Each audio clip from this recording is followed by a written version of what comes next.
मनवा झूमे रे। सावन के बहार आई,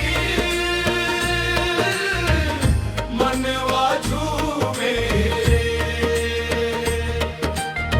सावन के बहार आई,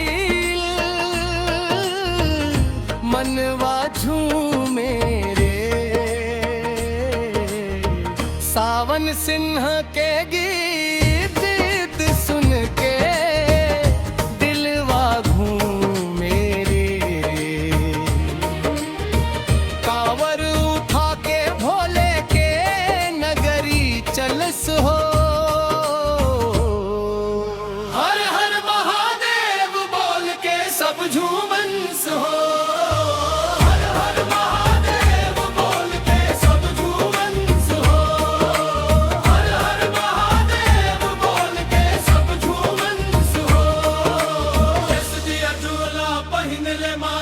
चंदन सोहाए सावन सिंह के संग संग भक्तिन मन हरसाए।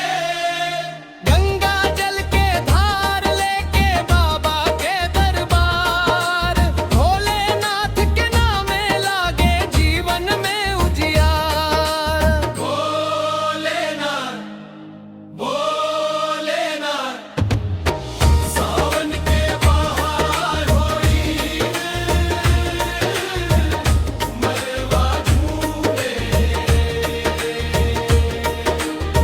सावन सिंह के गीत सुन के दिलवा घूमे मेरे रे। कांवर उठा के भोले के नगरी चलस हो। हर हर महादेव बोल के सब झूमन्स हो।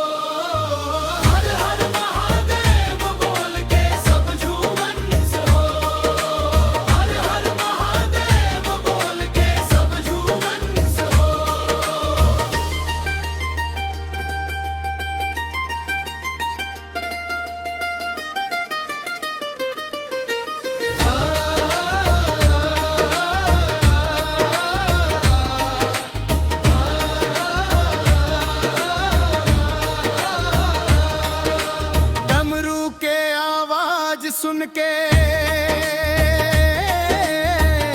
बादरियों नाचे, सावन सिंह के भक्ति में सबके मन साचे।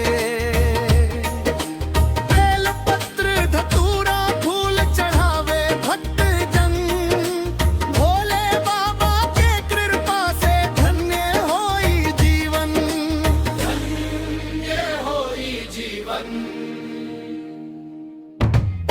सावन के पावन महीना, प्रेम में भरल संसार।